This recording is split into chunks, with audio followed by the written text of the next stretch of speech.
Welcome to my channel. ஒரு காலத்தில் பசுமையான மலைகளால் சூழப்பட்ட ஒரு அழகான ராஜ்யம் இருந்தது. அந்த ராஜ்யத்தில் ஒரு ராஜா வாழ்ந்து வந்தார். அந்த ராஜா உலகிலேயே மிகப்பெரிய செல்வந்தராக இருக்க வேண்டும் என்று ஆசைப்பட்டார். அவரிடம் ஏராளமான பொன், வைரம், ரத்தினங்கள் இருந்தும் அவர் மிகவும் பேராசை கொண்டவராக இருந்தார். ஒரு நாள் அந்த ராஜா தனது அரண்மனை தோட்டத்தில் நடந்து கொண்டிருந்தார். அப்பொழுது ஒரு சிறிய கல் அவரது கண்ணில் பட்டது. ஆனால் அது சாதாரண கல்லில்லை. மினுமினுக்கும் ஒளி வீசும் ஒரு மாயக்கல். ராஜா அதை எடுத்துக்கொண்டார். அந்தக் கல் மெல்லிய ஒளியில் ஜொலித்தது.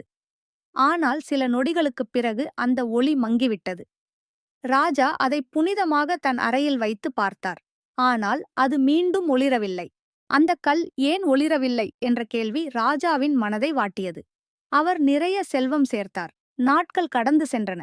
அவர் தன் செல்வங்களை பெருக்கிக் கொண்டே இருந்தார். ஆனாலும் அந்த கல் மட்டும் ஒளிரவே இல்லை. ஒரு நாள் ராஜ்யத்தில் கடும் பஞ்சம் ஏற்பட்டது. மக்களுக்கு உணவு இல்லை, தண்ணீர் இல்லை. துன்பத்தில் மக்களின் கண்களில் கண்ணீர் வழிந்தது.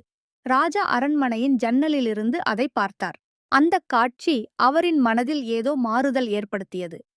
அவர் தன் பொக்கிஷ அறைக்குச் சென்று சில தங்க நாணயங்களை எடுத்தார். மக்களுக்கு கொடுக்க முடிவு செய்தார். அவரால் கொடுக்கப்பட்ட முதல் நாணயத்தை மக்கள் பெற்றுக்கொண்ட அந்த நொடியில் அந்த மாயக்கல் திடீரென ஒளிர்ந்தது. அவர் ஆச்சரியமடைந்தார். அவர் இன்னும் அதிகம் கொடுக்கத் தொடங்கினார். உணவுகள், ஆடைகள், தண்ணீர் என ஒவ்வொரு முறையும் அவர் ஏதாவது தந்தபோது அந்த மாயக்கல் இன்னும் பிரகாசமாக ஒளிர்ந்தது. அது வெறும் ஒளி அல்ல. அந்த ஒளி அரண்மனையிலிருந்து முழு ராஜ்யத்திற்கும் பரவியது. மரங்கள் மீண்டும் பச்சையாகின. மழை பெய்தது. மக்கள் மகிழ்ந்தனர். அந்த நாளிலிருந்து அந்த ராஜா பேராசை ராஜாவாக இல்லாமல் அன்பு ராஜா என்று அழைக்கப்பட்டார். அவர் உணர்ந்தார், உண்மையான செல்வம் தங்கத்தில் இல்லை, கொடுப்பதில்தான் உள்ளது என்று.